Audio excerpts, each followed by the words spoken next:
നമസ്കാരം. ഞാൻ Chathannoor MLA GS Jayalal.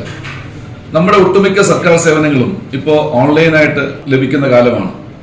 എന്നിരുന്നാലും നമ്മുടെ സാധാരണ മനുഷ്യരുടെ ഇടയിൽ ഈ സേവനങ്ങൾ എങ്ങനെയാണ് ലഭിക്കുക, എങ്ങനെയാണ് അതിന് അപേക്ഷിക്കേണ്ടതെന്നതിനെ സംബന്ധിച്ച് ഒരു ധാരണക്കുറവ് ഈ ഡിജിറ്റൽ യുഗത്തിൽ നിലനിൽക്കുകയാണ്.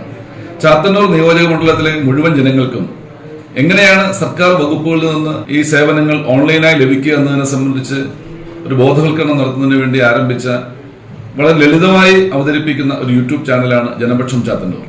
ഈ ജനപക്ഷം ചാത്തന്നൂർ എന്ന യൂട്യൂബ് ചാനൽ നിങ്ങൾ എല്ലാവരും ലൈക്ക് ചെയ്യുകയും ഷെയർ ചെയ്യുകയും അതുപോലെ സബ്സ്ക്രൈബ് ചെയ്ത് വീണ്ടും ഈ യൂട്യൂബ് ചാനലിൽ അപ്ലോഡ് ചെയ്യുന്ന വീഡിയോകൾ നിങ്ങൾക്ക് ലഭ്യമാകുന്ന നോട്ടിഫിക്കേഷൻ വരുന്ന തരത്തിൽ സബ്സ്ക്രൈബ് ചെയ്യണമെന്ന് അഭ്യർത്ഥിക്കുകയാണ്. എല്ലാവർക്കും വീഡിയോയിലേക്ക് സ്വാഗതം. നിങ്ങളുടെ മുന്നിൽ കാണുന്നത് 2 രസീതുകളാണ്. ഒന്ന് പഴയതും ഒന്ന് പുതിയതും. ഈ രസീതിൽ മാർക്ക് ചെയ്ത് കാണിച്ചിരിക്കുന്ന ഭാഗമാണ് ബ്ലോക്ക് നമ്പർ. അടുത്തതായിട്ട് കാണുന്നത് തണ്ടപ്പേർ നമ്പർ, പിന്നീട് കാണിച്ചിരിക്കുന്നത് സർവേ നമ്പർ, തുടർന്ന് മാർക്ക് ചെയ്ത് കാണിച്ചിരിക്കുന്നത് സബ് ഡിവിഷൻ നമ്പർ. ഇത്രയും വിവരങ്ങളാണ് നമ്മൾക്ക് കരമടയ്ക്കാനായിട്ട് ആവശ്യമായി വരുന്നത്.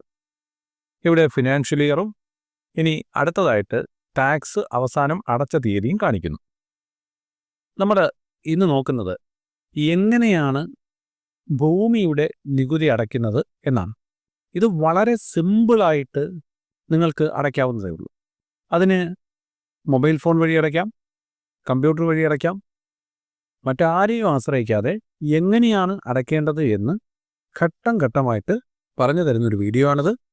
എല്ലാവരും ശ്രദ്ധിക്കുക. നമുക്ക് വീഡിയോയിലേക്ക് പോകാം. നമുക്ക് കരമടയ്ക്കുന്നതിന് വേണ്ടി റവന്യൂ വകുപ്പ് പുറത്തിറക്കിയിരിക്കുന്ന സോഫ്റ്റ്വെയറിൻ്റെ പേരാണ് റെലിസ്.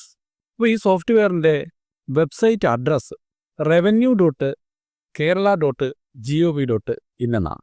revenue.kerala.gov.in. ഈ കാണുന്നതാണ് ഇതിൻ്റെ അഡ്രസ്സ്. ഈ അഡ്രസ്സ് ഏതെങ്കിലും ഒരു വെബ് ബ്രൗസർ എടുത്ത് ടൈപ്പ് ചെയ്ത് കൊടുത്താൽ നമുക്ക് മുന്നിൽ ഇങ്ങനെ ഒരു സ്ക്രീനാണ് പ്രത്യക്ഷപ്പെടുന്നത്. ഈ സ്ക്രീനിൽ നമ്മളിവിടെ ഉപയോഗിക്കേണ്ട 2 ഓപ്ഷൻ, ഒന്ന് സിറ്റിസൺ രജിസ്ട്രേഷനും മറ്റൊന്ന് സിറ്റിസൺ ലോഗിനും മാത്രമാണ്. മറ്റു ഓപ്ഷനൊന്നും തൽക്കാലം കരമടയ്ക്കുന്ന ആവശ്യത്തിന് ഉപയോഗിക്കേണ്ടതില്ല. എന്നാൽ ഇവിടെയുള്ള പല ഓപ്ഷനുകളും വിവിധ ആവശ്യങ്ങൾക്ക് ഉപയോഗിക്കുന്നതാണ്. അത് പിന്നീട് ഉള്ള വീഡിയോകളിൽ വിശദമായിട്ട് പറഞ്ഞു തരുന്നതാണ്. ഇതിൽ എന്താണ് സിറ്റിസൺ രജിസ്ട്രേഷൻ എന്ന് ചോദിച്ചാൽ, റെലിസിൽ ലോഗിൻ ഉണ്ടെങ്കിൽ മാത്രമേ നമുക്ക് കരമടയ്ക്കാൻ കഴിയുകയുള്ളൂ. മറ്റാരുടെയെങ്കിലും കരമടച്ച് നമുക്ക് സഹായിക്കാൻ പറ്റും. നമ്മുടെ സ്വന്തം ഭൂമിയുടെ കരമടയ്ക്കാൻ പറ്റും. സിറ്റിസൺ രജിസ്ട്രേഷൻ നമ്മൾ നിർബന്ധമായിട്ട് എടുക്കണം. അതിന് നമുക്ക് ഒരു ഫോൺ നമ്പർ ഉപയോഗിച്ച് രജിസ്റ്റർ ചെയ്താൽ മതി. ആധാർ ഒന്നും വേണമെന്നില്ല. ഫോൺ നമ്പർ ഉപയോഗിച്ച് സിറ്റിസൺ രജിസ്ട്രേഷൻ ക്ലിക്ക് ചെയ്ത് കഴിഞ്ഞാൽ നമുക്ക് ഇങ്ങനെ ഒരു പേജാണ് ഇവിടെ വരുന്നത്. ഇവിടെ മൊബൈൽ നമ്പർ ചോദിക്കും, നമ്മുടെ ഏരിയ, മറ്റു വിവരങ്ങൾ, പിൻകോഡ് എല്ലാം ചോദിച്ച് രജിസ്ട്രേഷൻ പ്രോസസ്സ് നമുക്കവിടെ കംപ്ലീറ്റ് ചെയ്യാവുന്നതാണ്. അങ്ങനെ രജിസ്ട്രേഷൻ പ്രോസസ്സ് കംപ്ലീറ്റ് ചെയ്തു കഴിഞ്ഞാൽ നമുക്ക് ഇവിടെ കാണുന്നത് പോലുള്ള ഒരു സിറ്റിസൺ ലോഗിൻ എന്നൊരു ഓപ്ഷൻ ക്ലിക്ക് ചെയ്ത് എടുക്കാവുന്നതാണ്. ഈ സിറ്റിസൺ ലോഗിനകത്ത് ക്ലിക്ക് ചെയ്താൽ നമ്മൾ രജിസ്റ്റർ ചെയ്ത മൊബൈൽ നമ്പർ ഉപയോഗിച്ച് തന്നെ നമുക്ക് ലോഗിൻ ചെയ്യാൻ സാധിക്കുന്നതാണ്. യൂസർ ID എന്ന് പറയുന്നത് മൊബൈൽ നമ്പറാണ്. പാസ്വേഡ് നമ്മൾ രജിസ്ട്രേഷൻ സമയത്ത് ഉപയോഗിച്ച അല്ലെങ്കിൽ ക്രിയേറ്റ് ചെയ്ത പാസ്വേഡാണ്. സ്വന്തമായി നമുക്ക് ക്രിയേറ്റ് ചെയ്യാം. ഈ ക്രിയേറ്റ് ചെയ്യുന്ന പാസ്വേഡ് നമ്മളൊന്ന് എഴുതി വെച്ചിരിക്കുന്നത് നല്ലതാണ്. അല്ലെങ്കിൽ നമുക്ക് ഫോർഗോട്ട് പാസ്വേഡ് എന്ന് പറയുന്ന ഓപ്ഷൻ, ഇവിടെ കാണുന്ന ഈ ഫോർഗോട്ട് പാസ്വേഡ് ഉപയോഗിച്ച് അഥവാ മറന്നുപോയാലും നമുക്കത് റീസെറ്റ് ചെയ്ത് എടുക്കാൻ കഴിയുന്നതാണ്. ഇതൊക്കെയാണ് അതിനകത്തുള്ള ഓപ്ഷൻ. അപ്പോൾ യൂസർ IDയും പാസ്വേഡും കൊടുത്തതിന് ശേഷം നേരെ ഇവിടെ വന്ന് ക്യാപ്ച ടൈപ്പ് ചെയ്യുക. ഇതൊരു ക്യാപ്ച എന്നാണ് ഇതിന് പറയുന്നത്. ഒരു സെക്യൂരിറ്റി കോഡ് ആണ്. സൈൻ ഇൻ ബട്ടണിൽ ക്ലിക്ക് ചെയ്യുക. നമ്മളത് ഇവിടെ തന്നെ കാണിക്കുന്ന സൈൻ ഇൻ ബട്ടണിൽ ക്ലിക്ക് ചെയ്യുക. ഞാൻ നിലവിൽ ലോഗിൻ എടുത്തിട്ടുള്ളത് കൊണ്ട് എനിക്ക് സൈൻ ഇൻ ചെയ്യാൻ പറ്റി. ഞാൻ സൈൻ ഇൻ കൊടുക്കുമ്പോൾ ഒരു OTP എന്നോട് ചോദിക്കും. ഓരോ പ്രാവശ്യവും നമ്മൾ സൈൻ ഇൻ ചെയ്യുമ്പോൾ ഈ OTP ചോദിക്കുന്നതാണ്. ആ OTP നമ്മളിവിടെ ടൈപ്പ് ചെയ്ത് കൊടുക്കുക. സൈൻ ഇൻ ബട്ടണിൽ ക്ലിക്ക് ചെയ്യുക.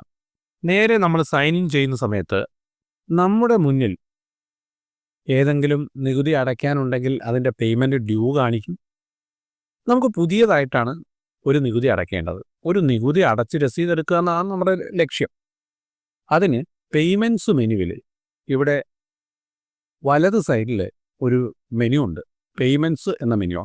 അതിനകത്തെ ലാൻഡ് ടാക്സ് എന്ന ഓപ്ഷനാണ് നമ്മൾ എടുക്കേണ്ടത്.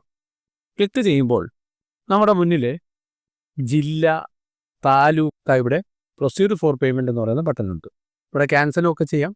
ഞാൻ തൽക്കാലം പ്രൊസീഡ് ഫോർ പേയ്മെൻറ്റ് എന്ന് പറയുന്ന ഈ ബട്ടണിൽ ക്ലിക്ക് ചെയ്യുകയാണ്. അപ്പോൾ ഒരു GRN ജനറേറ്റർ എന്ന് കാണിക്കും. ഗവൺമെൻറ് റെസീപ്റ്റ് നമ്പർ എന്നാണ് GRNൻ്റെ പൂർണ്ണ രൂപം. ഓക്കെ കൊടുക്കുക. ഒരല്പം വെയിറ്റ് ചെയ്ത് കഴിയുമ്പോൾ നമ്മളിവിടെ 3 ഓപ്ഷനുകളും കാണും. അതിൽ UPI ആണ് ഞാൻ ചെയ്യാൻ ഉദ്ദേശിക്കുന്നത്. അപ്പോൾ UPI ആയതുകൊണ്ട് ഏത് തരം UPI ആണ്, നിങ്ങൾക്ക് Paytm വേണോ, ഭീം വേണോ, ആമസോൺ പേ വേണോ, ഗൂഗിൾ പേ വേണോ, ഫോൺ പേ വേണോ, ഞാൻ ഫോൺ പേ സെലക്ട് ചെയ്യുന്നു. UPI അഡ്രസ്സ് ടൈപ്പ് ചെയ്യുന്നു. നമ്മുടെയൊക്കെ മേൽവിലാസം പോലെ നമുക്കൊരു UPI അഡ്രസ്സ് ഉണ്ട്. അത് നമ്മുടെ ഈ പേയ്മെൻറ്റ് ആപ്ലിക്കേഷൻ ക്ലിക്ക് ചെയ്ത് പ്രൊഫൈലിൽ ക്ലിക്ക് ചെയ്ത് അറിയാം. വളരെ സിമ്പിളാണ്. ഞാൻ എൻ്റെ UPI അഡ്രസ്സ് @YBL എന്നാണ്. അത് ഫോൺ പേയുടെ എല്ലാ UPI അഡ്രസ്സും സാധാരണഗതിയിൽ എൻഡ് ചെയ്യുന്നത് YBL എന്നാണ്. ഒന്ന് ശരിയാണോ എന്ന് നമുക്ക് വെരിഫൈ ഓപ്ഷനിൽ ക്ലിക്ക് ചെയ്യാം. ശരിയായതുകൊണ്ട് തന്നെ പച്ച കളറിൽ ടിക്ക് വന്നു, ശരിയാണ്, നിങ്ങൾക്ക് പേയ്മെൻറ്റ് നടത്താമെന്ന് പറയും. പേ നൗ എന്ന ഓപ്ഷനിൽ ക്ലിക്ക് ചെയ്യുന്നു. അപ്പോൾ അവിടെ നിന്നും ഒരു ഡേറ്റ ട്രാൻസ്ഫർ ആയിട്ട് നമ്മുടെ മൊബൈലിലേക്ക് ഒരു റിക്വസ്റ്റ് വരും. നമ്മുടെ മൊബൈലിലെ ആപ്ലിക്കേഷൻ ഓപ്പൺ ചെയ്തതിന് ശേഷം ഈ പേയ്മെൻറ്റ് റിക്വസ്റ്റ് അവിടെ നിന്ന് അപ്രൂവ് ചെയ്യുക. ഞാൻ ഒന്ന് അപ്രൂവ് ചെയ്യാനായിട്ട് പോവുകയാണ്. എൻ്റെ പേയ്മെൻറ്റ് ആപ്ലിക്കേഷൻ ഓപ്പൺ ചെയ്യുമ്പോൾ തന്നെ ഒരു നോട്ടിഫിക്കേഷൻ വന്ന് കിടക്കും, 5 രൂപ പേ ചെയ്യണമെന്ന് പറഞ്ഞ്. ഞാൻ അവിടെ പേ നൗ എന്ന് പറയുന്ന ഓപ്ഷനിൽ ക്ലിക്ക് ചെയ്യും. എൻ്റെ UPI കോഡും ടൈപ്പ് ചെയ്ത് ഞാൻ ആ പേയ്മെൻറ്റ് പൂർത്തീകരിക്കുന്നു. അപ്പോൾ പേയ്മെൻറ്റ് കംപ്ലീറ്റ് ആയി കഴിഞ്ഞാൽ സക്സസ് മെസ്സേജ് കാണിക്കുകയും നമുക്ക് റെസിപ്റ്റ് ഓട്ടോമാറ്റിക്കായിട്ട് ജനറേറ്റ് ആയി വരികയും ചെയ്യും. ഇനി നമുക്ക് അങ്ങനെ വന്നില്ല എങ്കിൽ നമ്മുടെ ട്രാൻസാക്ഷൻസ് എന്ന് പറയുന്ന ഓപ്ഷൻ ഉപയോഗിച്ചിട്ട് നമുക്കിവിടെ നിന്നും റെസിപ്റ്റ് എന്ന ഓപ്ഷനിൽ ക്ലിക്ക് ചെയ്ത് കഴിഞ്ഞാൽ നമുക്ക് ഈ റെസിപ്റ്റ് ഇവിടെ ഡൗൺലോഡ് ചെയ്ത് എടുക്കാൻ കഴിയുന്നതാണ്. അപ്പോൾ വളരെ സിമ്പിളായിട്ട് നിങ്ങൾക്ക് എങ്ങനെയാണ് ഭൂമിയുടെ കരമടയ്ക്കുന്നത് എന്ന് വിശദമാക്കുന്ന ഒരു വീഡിയോ ആയിരുന്നു. വീഡിയോ ഇഷ്ടപ്പെട്ടാൽ നിങ്ങൾ ഈ വീഡിയോ നിങ്ങൾക്ക് പരിചയമുള്ള എല്ലാവരിലേക്കും ഷെയർ ചെയ്യുക. ഒപ്പം തന്നെ നിങ്ങൾ പരമാവധി ഈ യൂട്യൂബ് ചാനൽ സബ്സ്ക്രൈബ് ചെയ്യുക. ഈ സബ്സ്ക്രൈബ് ചെയ്യുന്നതോടുകൂടി നിങ്ങൾക്ക് ഇനി ഇതിൽ അപ്ലോഡ് ചെയ്യുന്ന എല്ലാത്തരം വീഡിയോകളും നോട്ടിഫിക്കേഷനായിട്ട് ലഭിക്കുന്നതാണ്. അപ്പോൾ അതിനുവേണ്ടി എല്ലാവരും ലൈക്ക് ചെയ്യുക, ഷെയർ ചെയ്യുക, സബ്സ്ക്രൈബ് ചെയ്യുക. അപ്പോൾ മറ്റൊരു വീഡിയോയുമായി കാണാം. നന്ദി, നമസ്കാരം.